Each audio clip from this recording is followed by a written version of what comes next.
Siapa je tak nak tunaikan haji dalam keadaan yang selesa, yang selamat, bilik berdua, lokasi hotel dekat dengan Masjidil Haram, makanan teratur dan bimbingan yang lengkap. Kalau tuan-puan tengok pakej haji premium berdasarkan Andalusia Travel, contohnya kosnya dah mencecah sekitar RM100,000 hingga RM120,000. Kita nak sediakan kos sekitar RM100,000 tak mudah tuan-puan. Walaupun kita dah menabung di ASB ataupun tabung haji, dividen purata sekitar 4% hingga 5% tahun tak berbaloi tuan-puan. Itu belum termasuk lagi nilai ringgit kita yang makin merosot setiap tahun. Menurut Bank Negara Malaysia, inflasi di Malaysia puratanya sekitar 2.5%. Dalam tempoh 10 tahun ke belakang, nilai RM100,000 kita ni pada tahun 2014 sama macam nilai sekarang RM125,000 dari segi kuasa beli. Maknanya kalau kita menabung duit semata-mata dalam bentuk wang ringgit, nilai duit tu makin lama makin mengecil. Tapi kos nak pergi haji pula makin lama makin naik, bukan makin turun tuan-puan. Menurut Lembaga Tabung Haji sendiri, kos sebenar haji untuk muasasah bagi tahun 2025 mencecah RM33,000 berbanding RM9,980 yang dibayar oleh para jemaah. Bayangkan kalau tuan-puan nak pergi dengan pakej premium, kenaikannya lebih ketara sebab kos hotel, kos penerbangan lagi, logistik dan semua. Jadi kalau kita hanya menabur dalam bentuk duit, kita melawan dua arus serentak, inflasi dan juga kenaikan kos untuk pergi haji. Sebab itu tuan-puan berbaloi kalau tuan-puan nak menabung dalam bentuk emas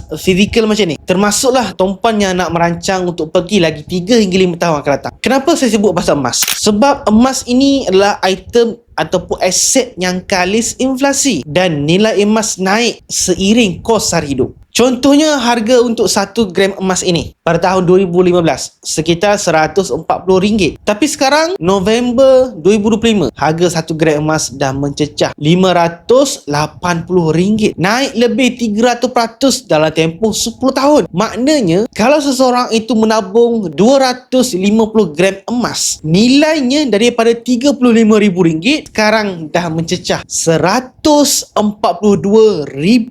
Jadi kalau tuan-puan ada matlamat nak pergi haji dengan pakej yang premium, yang lebih selesa dengan nilai sekitar RM100,000 hingga RM120,000, maka sasaran tuan-puan menabung emas jongkong seberat 250 gram emas. Itu pelaburan yang berbaloi. Dan Pamligo menawarkan, jika tuan-puan mampu dapatkan seketul gold bar 250 gram emas, Pamligo hadiahkan pula 1 gram emas ini sebagai cenderahati kepada tuan-puan yang percaya kepada khidmat Pamligo.